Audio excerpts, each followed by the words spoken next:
Hello కానమోకు కథావచనం మోహనవచనం పరిజ్ఞాన హితబాండం నిత్య చదువరి శ్రోతలకు ఆహ్వానం నమస్కారం. చదవదగనెవరు రాసిన తదుపరి చదివిన వెంటనే మరువక పలువురికి వినిపింపబూనిన అది ఏ పరిజ్ఞాన హితబాండమవుపో మహిళ మోహనవచనమై విరాజిల్లు. పరిజ్ఞాన హితబాండం లక్ష్యం ప్రతివారీ సమాచార హక్కు, తెలుసుకునే హక్కు సైతం జీవించే హక్కుతో సమానం. ఆ స్ఫూర్తితోనే ప్రముఖుల జీవిత విశేషాలు శీర్షికన గణేష్ పాత్రో 81వ జయంతి స్మృతిలో ఆయన కేవలం 70 ఏళ్లే జీవించాడంటూ మహమ్మద్ గౌస్ అందజేసిన ప్రముఖుల జీవిత విశేషాలు శీర్షికన గణేష్ పాత్రో 81వ జయంతి స్మృతి. ఇక విందాం. తెలుగు చలనచిత్ర రంగంలో అత్యంత ప్రజాదరణ పొందిన ప్రముఖ నాటక, సినీ, సంభాషణల రచయిత, సమకాలీన సమస్యలు, సమాజంలోని నిరుద్యోగం, పేదరికం, కుటుంబ విలువలు ఇటువంటి అంశాలపై ఆయన రాసిన డైలాగులు ప్రేక్షకులను ఎంతగానో ఆలోచింపజేశాయి. తక్కువ మాటల్లోనే ఎంతో లోతైన భావాన్ని, సమాజంలోని సంఘర్షణలను పలికించడంలో ఆయన దిట్ట. గణేష్ పాత్రో గారి జన్మదిన జ్ఞాపకంగా ఆయన స్మృతిలో దేవుడు సర్వాంతర్యామి అని మనం అనుకుంటాం, కానీ అసలు సిసలు సర్వాంతర్యామి ఆకలి అని చెప్పిన మాటల మాంత్రికుడు గణేష్ పాత్రో. మరో చరిత్ర, ఇది కథ కాదు, ఆకలి రాజ్యం, అంతులేని కథ, రుద్రవీణ, స్వాతి, సీతారామయ్య గారి మనవరాలు, సీతమ్మ వాకిట్లో సిరిమల్లె చెట్టు, ఇలా ఎన్నో హిట్ చిత్రాలకు సంభాషణలు సమకూర్చిన గణేష్ పాత్రో సముద్రమంత లోతున్న జీవిత సత్యాలను సైతం అలతి అలతి పదాల్లో అల్లి సామాన్యుడికి సైతం అర్థమయ్యేలా, గుండె ఆర్ద్రమయ్యేలా రాసిన వారి కలం పేర్కొనగన్నది. గణేష్ పాత్రో జూన్ 22 అనగా 81 సంవత్సరాల క్రితం 1945న ఆంధ్రప్రదేశ్లోని విజయనగరం జిల్లాలోని ఒక చిన్న గ్రామంలో జన్మించారు. ఆయన తల్లిదండ్రులు సాధారణ రైతు కుటుంబానికి చెందినవారు. చిన్నతనం నుండే సాహిత్యం, అలాగనే నాటక రంగం పట్ల ఆసక్తి కలిగిన గణేష్ స్థానిక నాటక ప్రదర్శనలు మరియు సాంస్కృతిక కార్యక్రమాల్లో చురుకుగా పాల్గొనేవారు. ఈ ఆసక్తి ఆయన భవిష్యత్ కెరీర్కు బీజం వేసింది. గణేష్ పాత్రో తన ప్రాథమిక విద్యను విజయనగరంలో పూర్తి చేశారు. ఆ తర్వాత ఆయన ఆంధ్ర విశ్వవిద్యాలయంలో సాహిత్యం మరియు కళలపై అధ్యయనం చేశారు. విద్యార్థి దశలోనే నాటక రచనలు రాయటం ప్రారంభించారు. ఆయన రచనలు స్థానిక నాటక బృందాలచే ప్రదర్శించబడ్డాయి. ఇవి ఆయనకు తొలి గుర్తింపును తెచ్చిపెట్టాయి.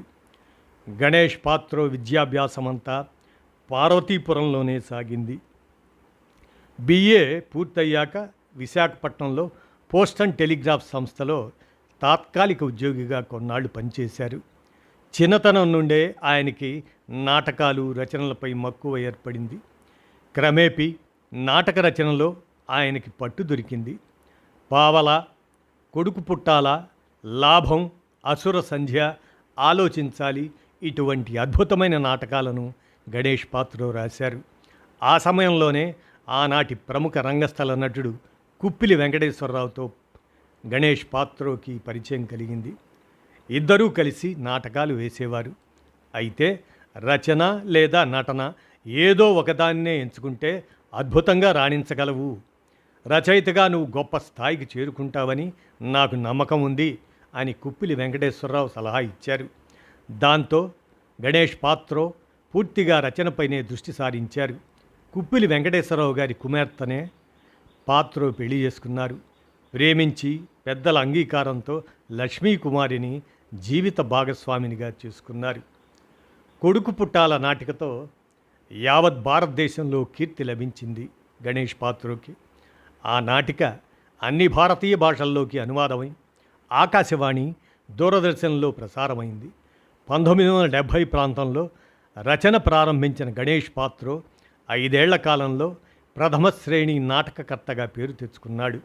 రచనలు చాలా తక్కువే అయినా వ్రాసిన ప్రతి నాటిక, నాటకము రంగస్థలం మీద రక్తి కట్టి రసజ్ఞుల మెప్పు పొందింది. కథా వస్తువును పరిగ్రహించడంలో, కథనంలో, పాత్ర చిత్రణలో, సన్నివేశాల మేళవింపులో, మాటల కూర్పులో నిత్య నూతన పరిమళాన్ని వెదజల్లిన ప్రతిభాశాలి గణేష్ పాత్రో. సంఘటనల ద్వారా సమస్యను శక్తివంతంగా ఆవిష్కరించటం ఈయన రచనా విధానంలో ప్రత్యేకత. మృత్యుంజయుడు, తెరచిరాజు, తరంగాలు, అసుర సంధ్య ఈ నాటకాలు, అలాగనే కొడుకు పుట్టాల, పావల, లాభం, త్రివేణి, ఆగండి కొంచెం ఆలోచించండి ఇలా మొదలైన నాటికలు ఆంధ్ర ప్రేక్షకుల అభిమానాన్ని దోచుకున్న ఉత్తమ రచనలు అవి. గణేష్ పాత్రో నాటక రంగంలో తనదైన ముద్ర వేశారు. ఆయన రచనలు సామాజిక సమస్యలు, మానవ సంబంధాలు మరియు గ్రామీణ జీవన విధానాలను ప్రతిబింబించేవి. ఆయన నాటకాలు సరళమైన భాష, హాస్యం, అలాగనే లోతైన భావోద్వేగాలతో నిండి ఉండేవి. కొన్ని ప్రముఖ నాటకాలు, ఆయన నాటకాలు ఆంధ్రప్రదేశ్లోని నాటిక పోటీల్లో అనేక అవార్డులను గెలుచుకున్నాయి. ఆయన రచనలు సామాన్య ప్రేక్షకులను ఆకర్షించడమే కాక విమర్శకుల ప్రశంసలను కూడా అందుకున్నాయి. మరి ఇక సినీ రచయితగా ఆయన ప్రస్థానాన్ని పరిశీలిస్తే అక్కినేని అంటే ఇష్టపడే గణేష్ పాత్రో ఆయన సినిమాలు చూసి చిత్రరంగంపై మక్కువ పెంచుకున్నారు. విశాఖ నుంచి చెన్నైకి చేరుకొని సినీ ప్రస్థానాన్ని ప్రారంభించారు. అప్పట్లో బాలచందర్తో పరిచయంతో ఆయన తీసిన చిత్రాలకు తెలుగులో తానే మాటలు రాశారు. మొత్తం తన కెరీర్లో 100కి పైగా సినిమాలకు మాటలు రాశారు. అందులో ఎక్కువ భాగం సూపర్ హిట్లే. వెంకటేష్, మహేష్ బాబుల సీతమ్మ వాకిట్లో సిరిమల్లె చెట్టు ఇది 2013లో పాత్రో ఆఖరి సినిమా. ఇక అతి కొద్ది సినిమాల్లో నటుడిగాను మెరిశారు గణేష్ పాత్రో. వడ్డే నవీన్ నటించిన శ్రీ బాలాజీ ఆ చిత్రంలో కీలక పాత్ర పోషించి మెప్పించారు. గణేష్ పాత్రో నాటక రచనలతో సాధించిన విజయం ఆయన్ను తెలుగు సినిమా రంగంలోకి ఆకర్షించింది. ఆయన సినిమా రచయితగా, స్క్రీన్ ప్లే రచయితగా మరియు సంభాషణల రచయితగా అనేక విజయవంతమైన చిత్రాలకు కృషి చేశారు. ఆయన సినిమాలు తెలుగు సినిమా పరిశ్రమలో కొత్త పుంతలు తొక్కాయి. ఆయన సినీ రచనల్లో కొన్ని ముఖ్యమైనవి. రుద్రవీణ అది 1988లో వచ్చింది. ఈ చిత్రంలో ఆయన రచనలు సామాజిక సందేశాన్ని అద్భుతంగా అందించాయి. ఈ చిత్రం జాతీయ అవార్డును కూడా గెలుచుకుంది. ఇక 1986లో స్వాతిముత్యం కె. విశ్వనాథ్ దర్శకత్వంలో వచ్చిన ఈ చిత్రంలో గణేష్ పాత్రో సంభాషణలు సినిమాకు ప్రాణం పోశాయి. ఇక 1981లో వచ్చిన సీతాకోక చిలుక ఈ చిత్రం ఆయన హాస్య రచన నైపుణ్యాన్ని చాటింది. ఇలా బాలచంద్ర సినిమాలకు గణేష్ పాత్రో ఆస్థాన రచయితగా మిగిలాడు. గణేష్ పాత్రో బాలచంద్రకు తెలుగు ముఖమై నిలబడ్డారని గొల్లపూడి మారుతీరావు అన్న మాట అర్థవంతమైంది. తెలుగు సినిమాల్లో హీరో వాచాలత, పంచి డైలాగుల కాలుష్యం ఎక్కువైన ఈ రోజుల్లో పాత్రోచితంగా మెరుపు మాటలు రాసిన రచయితలు ఉన్నారని ఇప్పటి యువతరానికి బహుశా తెలియదు. అలాంటి రచయితల్లో గణేష్ పాత్రో ఒకరు. మంచి కథ ఉండి పాత్రల మధ్య సంఘర్షణ ఉంటే గణేష్ పాత్రో కలం విశ్వరూపం దాలుస్తుంది. క్లుప్తంగా, సూటిగా, పదునుగా, భావగర్భితంగా ఉండే సంభాషణలు ప్రేక్షకుల్లో నాటుకుపోతాయి. సున్నితమైన హాస్యం తళుక్కుమంటుంది. ఆయన గొప్పగా మాటలు రాసిన సినిమాల జాబితా చెప్పాలంటే మరో చరిత్ర, ఆకలి రాజ్యం, నాలాగా ఎందరో, అందమైన అనుభవం, ఇది కథ కాదు, గుప్పెడు మనసు, మనిషికో చరిత్ర, సంసారం ఒక చదరంగం, స్వాతి, పుణ్యస్త్రీ, మయూరి, రుద్రవీణ. ఇక వారి చివరి చిత్రం సీతారామయ్య గారి మనవరాలు. ఆయన సినిమాలలో సంభాషణలు సహజంగా హృదయాన్ని తాకేలా ఉండేవి. ఆయన రచనలు సామాన్య ప్రేక్షకులకు సులభంగా అర్థమయ్యేలా, అదే సమయంలో లోతైన సామాజిక సందేశాన్ని అందించేలా ఉండేవి. 1970 నుండి 1990ల వరకు అనేక సినిమాలకు సంభాషణలు, కథను అందించాడు గణేష్ పాత్రో. 15 ఏళ్ల తర్వాత తిరిగి సినీ రంగానికి వచ్చి సీతమ్మ వాకిట్లో సిరిమల్లె చెట్టు సినిమాకు సంభాషణలు సమకూర్చాడు. కేవలం మాటలే కాకుండా కొన్ని సినిమాలలో పాటలు కూడా రచించారు. హలో గురు ప్రేమ కోసమేరా ఈ జీవితం నిర్ణయం ఆ సినిమాలో ఆ పాట గణేష్ పాత్రో రాశారు. ఇక గణేష్ పాత్రో శైలి ప్రభావాన్ని పరిశీలిస్తే గణేష్ పాత్రో రచనలు సామాజిక సమస్యలను హాస్యం, వ్యంగ్యం, భావోద్వేగాల మిళితంతో అల్లడం ద్వారా ప్రత్యేకమైనవి. ఆయన రచనలు గ్రామీణ సంస్కృతి, సామాజిక అసమానతలు, మానవ సంబంధాలను కేంద్రంగా చేసుకున్నాయి. ఆయన సంభాషణలు సహజత్వం మరియు స్థానిక యాసతో నిండి ఉండేవి. ఇది ప్రేక్షకులతో సన్నిహితంగా మమేకం చేసేది. ఆయన దాదాపు 100కు పైగా సినిమాలకు కథ, స్క్రీన్ ప్లే, సంభాషణలు అందించారు. ముఖ్యంగా లెజెండరీ దర్శకుడు కె బాలచందర్, కోడి రామకృష్ణ కాంబినేషన్లో ఆయన రాసిన డైలాగులు ఎంతో ప్రసిద్ధి చెందాయి.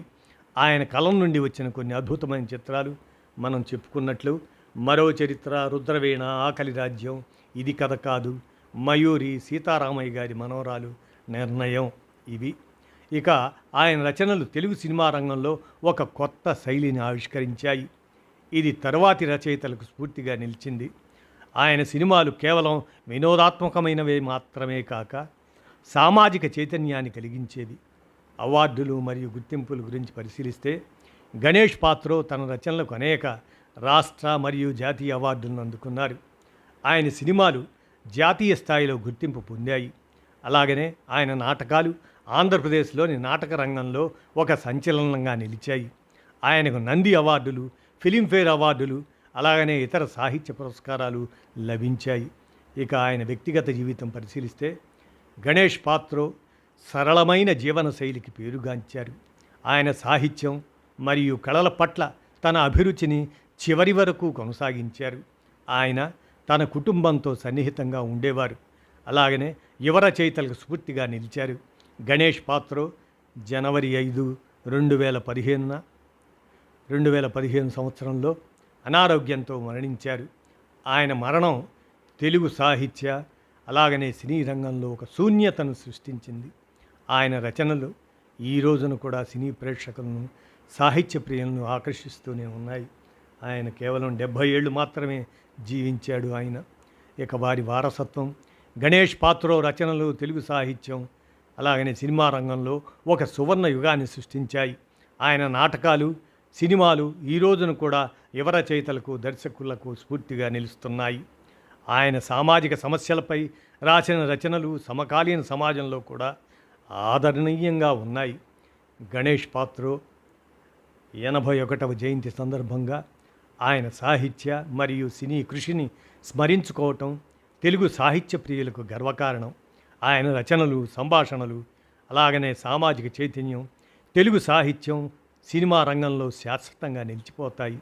ఆయన వారసత్వం రాబోయే తరాలకు స్ఫూర్తిగా ఉంటుంది అని మహమ్మద్ గౌస్ అందజేసిన ఈ జీవిత విశేషాల అంశాన్ని మన కానమోకు కథ వచ్చిన శ్రోతలకు ప్రముఖుల జీవిత విశేషాలు శీర్షికన గణేష్ పాత్రో 81వ జయంతి స్మృతి అంటూ వినిపించాను. విన్నారుగా. వారికి వారి 81వ జయంతి సందర్భంగా వారి స్మృతిలో నివాళులర్పిస్తూ వినిపించాను. విన్నారుగా. ధన్యవాదాలు.